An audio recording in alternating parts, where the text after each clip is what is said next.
பெண்களுக்கு எதிரான குற்றங்களில் நம்ம உடனடியாக ஆக்ஷன் எடுக்கிறோம். தவறு செய்கிறவங்க யாராக இருந்தாலும் கைது செய்கிறோம்.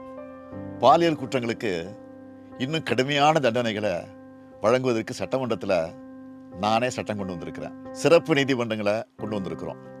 சீக்கிரம் தண்டனை வாங்கி கொடுக்குறோம். பாலியல் குற்றங்கள் செய்கிறவங்க அவங்க வீட்டில் இப்படி ஒரு குற்றம் நடந்தால் எப்படி எதிர்கொள்வாங்கன்னு நினச்சி பார்க்கணும். சோஷியல் மீடியாலாம் பார்ப்பீங்களா? ஓய்வு நேரங்களில் பார்க்கறது உண்டு. செய்திகளை விட மக்களோட கமெண்ட்ஸ் என்னென்னு பார்ப்பேன். தீயதை விளக்கிட்டு நல்லதை எடுத்துப்பேன். யாராவது கோரிக்கை வச்சுருந்தா, அது நியாயமான கோரிக்கையாக இருந்தால் அதை தீர்த்து வைக்க சொல்லி சம்பந்தப்பட்ட அமைச்சர்களுக்கு அதிகாரிகளுக்கும் அனுப்பி வைப்பேன். பொதுவாக சோஷியல் மீடியாக்களில் நிறைய உணவு சம்மந்தப்பட்ட வீடியோக்கள் வருது. நிறைய பேர் ஹோட்டலுக்கு போய் ஃபுட் ரிவ்யூ போடுறாங்க. இளம் தலைமுறையினர் ஃபுட்டுக்கு இம்பார்ட்டன்ஸ் கொடுக்கறது மாதிரியே ஃபிட்னஸுக்கும் இம்பார்ட்டன்ஸ் கொடுக்கணும்.